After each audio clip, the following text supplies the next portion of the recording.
Hello बच्चों, आइए इस प्रश्न को पढ़ते हैं। शुद्ध जर्मेनियम की चालकता बढ़ाई जा सकती है। प्रथम ऑप्शन है ताप बढ़ा करके, द्वितीय ऑप्शन है इसमें पंच संयोजी अशुद्धि मिला करके, तृतीय ऑप्शन है इसमें त्रिसंयोजी अशुद्धि मिला करके, चतुर्थ ऑप्शन है इस पर पराबैंगनी प्रकाश आपतित करके। आइए इस प्रश्न की मुख्य उदाहरण की चर्चा करें। मान लीजिए हमारे पास में कोई एक अर्धचालक टुकड़ा है जिसमें मान लेते हैं कि मुक्त इलेक्ट्रॉनों की संख्या n है। ऐसी स्थिति में जो ये मुक्त इलेक्ट्रॉनों की संख्या ये दरअसल तापमान पर निर्भर करता है। हम मान लेते हैं कि अर्धचालक टुकड़े का तापमान T है। ऐसी स्थिति में जो n का मान दिया जाता है वो दिया जाता है n बराबर एक नियतांक गुणे तापमान की घाते 3/2, इसमें भाग लगाते हैं e की पावर में Eg बटे 2kT। यहाँ पे अगर आप ध्यान से देखें तो जब यहाँ पे आप तापमान को बढ़ाते हैं तो दरअसल अर्धचालक के अंदर मुक्त इलेक्ट्रॉनों की संख्या बढ़ती है, क्योंकि जो नीचे वाला पद है उसकी घात में तापमान नीचे है, अर्थात तापमान बढ़ाएंगे तो नीचे वाला पूरा पद जो है वो घटेगा और ऊपर वाला पद तो बढ़ेगा ही। अतः जब भी आप अर्धचालक के लिए उसका तापमान बढ़ाते हैं उसमें मुक्त इलेक्ट्रॉनों की संख्या बढ़ती है, जिसका सीधा सा मतलब है कि चालकता बढ़ती है। तो एक तरीका तो ये हो गया कि अर्धचालक का चालकता आप उसका तापमान बढ़ा सकते हैं। तो ये हो गया पहला तरीका कि आप किस तरीके से किसी अर्धचालक का चालकता बढ़ा सकते हैं। चालकता बढ़ाने का दूसरा तरीका होता है कि आप उसमें अपमिश्रण कर दें, अर्थात आप उसे डोप कर दें।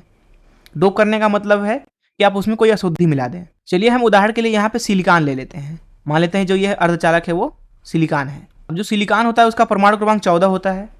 इसका इलेक्ट्रॉनिक विन्यास लिख सकते हैं 2, 8, 4, अर्थात इसके बाहरी कक्ष में 4 इलेक्ट्रॉन हैं। तो सिलिकॉन का जो हम संरचना बनाते हैं वो कुछ इस तरीके से बनाते हैं, silicon silicon silicon silicon silicon. एक सिलिकॉन दूसरे इलेक्ट्रॉन के साथ एक एक इलेक्ट्रॉन साझा करते हैं, तो एक इलेक्ट्रॉन इस वाले सिलिकॉन का हो गया, एक इलेक्ट्रॉन इस वाले सिलिकॉन का हो गया।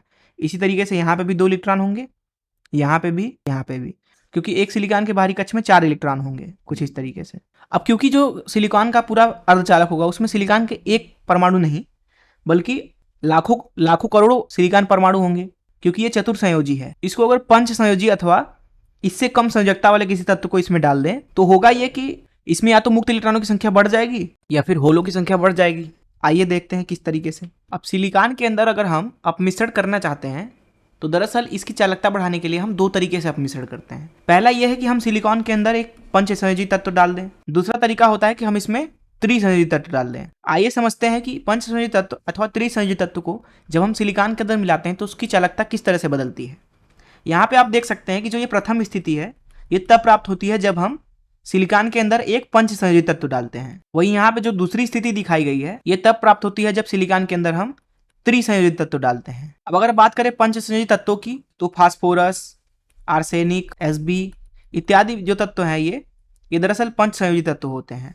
वहीं बात करें त्रिसंयोजी तत्वों की तो उसमें आता है बोरान, एल्यूमिनियम इत्यादि। अब जो पंच संयोजी तत्व होते हैं दरअसल इनके बाहरी कक्ष में 5 इलेक्ट्रॉन होते हैं, इनके बाहरी कक्ष में 5 इलेक्ट्रॉन होते हैं।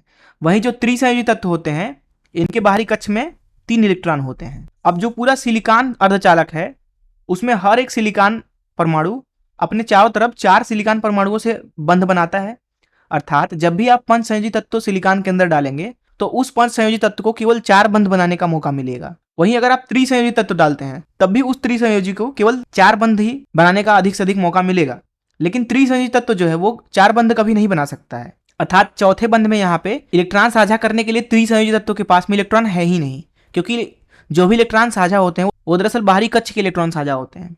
त्रिसंयोजी में बाहरी कक्ष में 3 ही इलेक्ट्रॉन होते हैं। अर्थात जब एक त्रिसंयोजी तत्व को, जो कि हमने यहाँ पे बोरान का उदाहरण लिया है, उसको सिलिकॉन के अंदर डालते हैं चतुर्संयोजी तत्व में, तो बोरान के 3 इलेक्ट्रॉन आसपास के 3 सिलिकॉन परमाणुओं से 3 इलेक्ट्रॉन साझा करके बंध बना लेते हैं। लेकिन जो चौथा बंध होता है सिलिकॉन और बोरान के बीच में, इसमें केवल सिलिकॉन का इलेक्ट्रॉन होता है। क्योंकि बोरान के पास इलेक्ट्रॉन ही नहीं होते हैं इसलिए दूसरा वाले इलेक्ट्रॉन की जगह पे जगह खाली हो जाता है। दरअसल इस खाली जगह के पास में धन आवेश का गुण होता है, जैसा कि यहाँ पे आपको दर्शाया गया है +Q। इसको बोला जाता है होल। अब अर्धचालक के अंदर चालन के लिए 2 आवेश वाहक उत्तरदायी होते हैं। पहला तो इलेक्ट्रॉन है, दूसरा ये होल होते हैं। ये होल भी उसी तरीके से प्रवाहित होते हैं जिस तरीके से इलेक्ट्रॉन प्रवाहित होते हैं। अतः हम ये बोल सकते हैं कि जब हम चतुर्संयोजी तत्व के अंदर एक त्रिसंयोजी तत्व मिला दिए हैं तो उसकी चालकता बढ़ गई है। वही बात करें अगर इस प्रथम स्थिति की तो यहाँ पे पंच संयोजी तत्व को मिलाया गया है।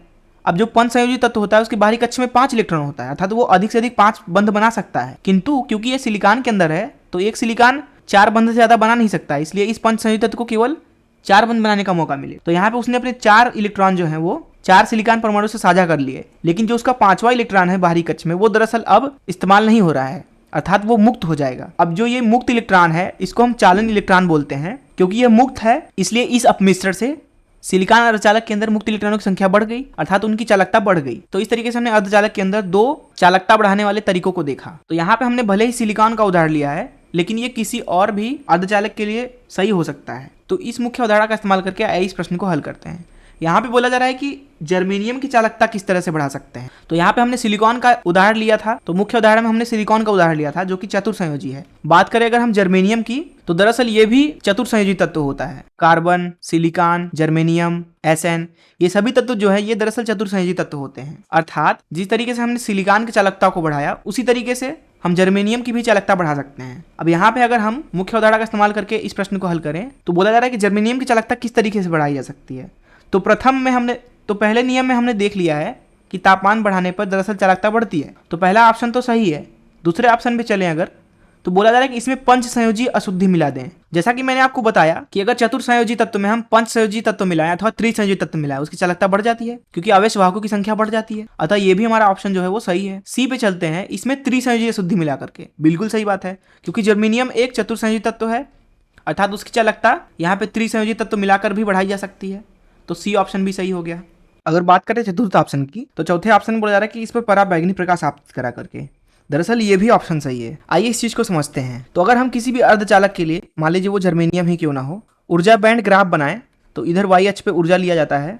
ऊर्जा बैंड ग्राफ में दो बैंड होते हैं, ऊपर होता है हमारा चालन बैंड, नीचे होता है संयोजी बैंड। तो जो भी इलेक्ट्रॉन बंध के अंदर इस्तेमाल हुए रहते हैं वो दरअसल संयोजी बैंड के अंदर होते हैं। मान लेते हैं ये इलेक्ट्रॉन है, क्योंकि जो होल होता है जब भी हम अशुद्धि मिलाते हैं वो भी बंध में ही रहता है, इसलिए यहाँ पे होल भी बनाया जाता है। तथा अर्धचालक के अंदर जो भी इलेक्ट्रॉन मुक्त होते हैं उन्हें हम चालन बैंड में बनाते हैं। ये प्रदर्शित करता है कि जो इलेक्ट्रॉन है वो चालन में काम आएंगे। अब चालन बैंड और संयोजी बैंड इन दोनों के बीच में ऊर्जा अंतराल को हम बोलते हैं Eg।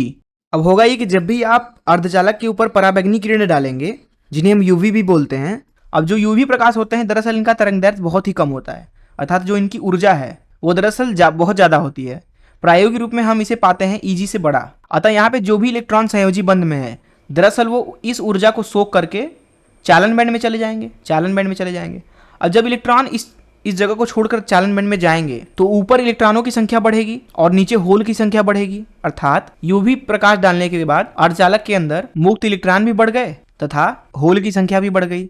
अब जो मुक्त इलेक्ट्रॉन है और जो होल है इन दोनों की संख्या बढ़ी है, इसलिए हम बोल सकते हैं कि जो आवेश वाहक हैं अर्धचालक के अंदर वो भी बढ़े हैं, जिसका सीधा सा मतलब है कि यहाँ पे चालकता जो है वो बढ़ जाएगी।